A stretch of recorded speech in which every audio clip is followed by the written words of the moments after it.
Bapak-bapak, ibu-ibu, saudara-saudara sekalian yang mengikuti tayangan saya ini.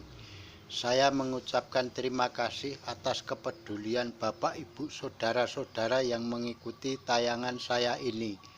Saya ucapkan terima kasih atas dukungan Bapak, Ibu, saudara-saudara yang telah memberikan subscribe tayangan saya terdahulu juga tayangan saya ini. Saya akan menayangkan pengalaman saya perihal meditasi. Waktu itu saya belajar meditasi, saya jalani berulang-ulang sampai beberapa kali.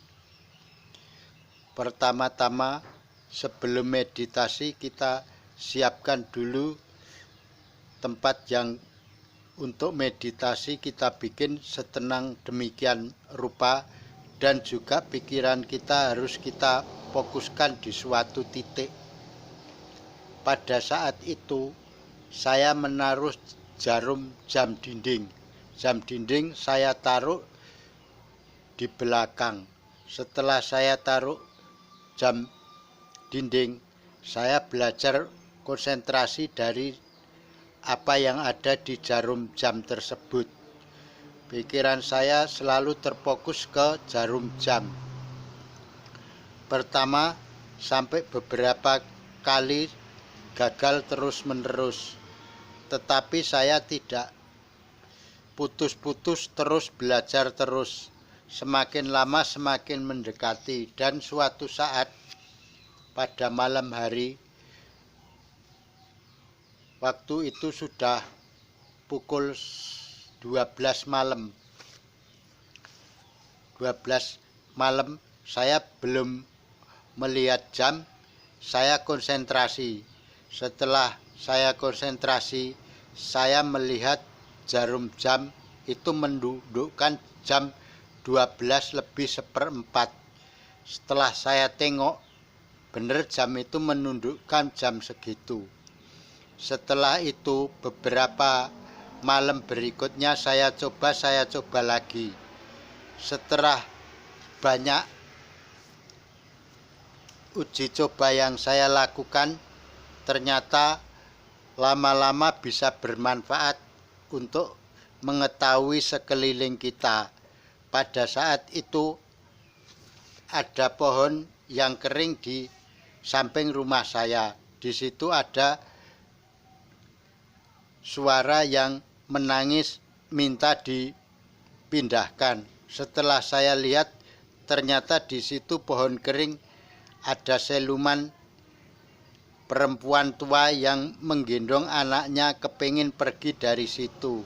Karena tempatnya sudah tidak layak lagi, maka saya pindahkan ke suatu tempat, yaitu pohon yang lebih besar.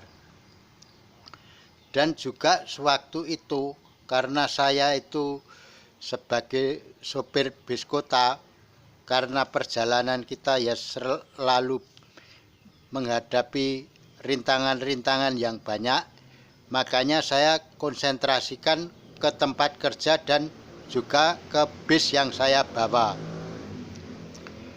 Suatu saat saya meditasi, di dalam mobil saya ada baut yang kendor. Setelah itu saya cek, ternyata benar. Terus hari-hari berikutnya, suatu saat saya lihat dalam meditasi saya kekurangan minyak rem. Habis itu saya lihat ternyata betul. Setelah itu saya kontak malam-malam berikutnya, yaitu air akinya kurang. Setelah itu rutin setiap saya mau kerja, saya konsentrasi dulu. Dan juga kalau kita lagi jalan, kita melatih perasaan kita biar setajam mungkin, ibarat kita mengasah pisau, supaya kita menghindari kecelakaan yang ada di jalanan. Jadi hubungannya antara meditasi dan perasaan itu sangat erat sekali. Suatu saat saya lagi jalan, perasaan saya di depan itu ada kecelakaan. Maka saya rubah kecepatannya, saya pelankan. Setelah kita sampai di lampu merah, ternyata tidak lama depan kita terjadilah kecelakaan. Jadi manfaat untuk meditasi bisa dipergunakan untuk menghindari kecelakaan, juga masalah keselamatan kita juga. Setelah itu saya coba waktu malam hari. Malam hari saya konsentrasi. Setelah saya konsentrasi, saya melihat di perapatan ada kecelakaan. Terus saya lihat. Setelah saya lihat, benar di situ memang terjadi. Setelah itu, karena rumah saya itu dekat dengan makam Pangeran Jayakarta, saya sering berziarah ke situ, dan juga dalam ziarah saya konsentrasikan kepada leluhur-leluhur yang ada di situ. Setelah itu lama-lama saya melihat ada cahaya. Pertama kali kita bisa melihat ada cahaya yang mendekati kita. Terus lama-lama kita juga mendengarkan suara. Setelah itu lama-lama kita bisa kontak. Tetapi itu perjalanannya cukup lama karena saya di situ dekat dengan makam. Itu perjalanannya sampai bisa kontak dengan langsung secara berhadapan-hadapan itu selama 15 tahun baru kita bisa kontak secara baik, dan waktunya bisa lama. Itu memerlukan waktu yang lama dan rutin, dan juga kita harus percaya bahwa kita bisa. Itulah awal mulanya saya belajar meditasi, karena pertama untuk menjaga keselamatan di perjalanan karena saya membawa mobil, yang kedua untuk mengontrol peralatan kita juga, dan juga kita untuk bisa berkomunikasi dengan lingkungan alam semesta sekelilingnya. Jadi manfaat meditasi itu memang besar. Pertama untuk menjaga keselamatan kita sendiri, dan kedua suatu saat ada orang yang kesulitan kita bisa membantu, paling tidak biar kita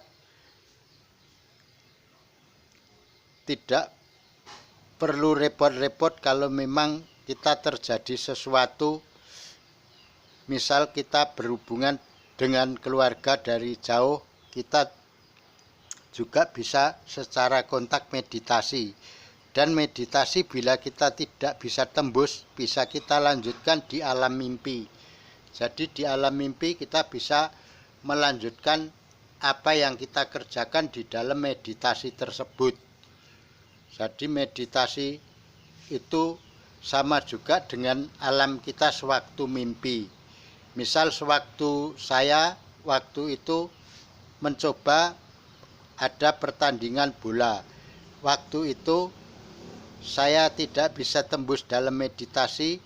Dalam mimpi saya melihat bola. Setelah melihat bola, saya melihat bola gol itu di pojok kiri gawang. Waktu itu saya sorenya langsung nonton bola di Senayan. Ternyata apa yang kita lihat persis di dalam mimpi saya tadi. Begitulah pengalaman saya masalah meditasi. Jadi meditasi itu selain untuk menjaga diri daripada kecelakaan, juga untuk menjaga diri daripada kesehatan kita sekeluarga. Jadi manfaat meditasi itu adalah luas sekali, tidak hanya untuk mencari bayangan saja, tetapi untuk mencari keselamatan kita sekeluarga. Demikianlah pengalaman saya masalah meditasi yang saya lakukan sudah dari tahun 75-an sampai dengan sekarang. Jadi sudah lama saya melakukan meditasi. Beginilah pengalaman saya masalah belajar meditasi dengan telaten. Mudah-mudahan bermanfaat bagi Bapak, Ibu, saudara-saudara yang mengikuti tayangan saya ini. Dan jangan lupa klik like, komen, dan subscribe. Jangan lupa nyalakan lonceng notifikasinya supaya selalu update info terbaru video saya selanjutnya. Terima kasih.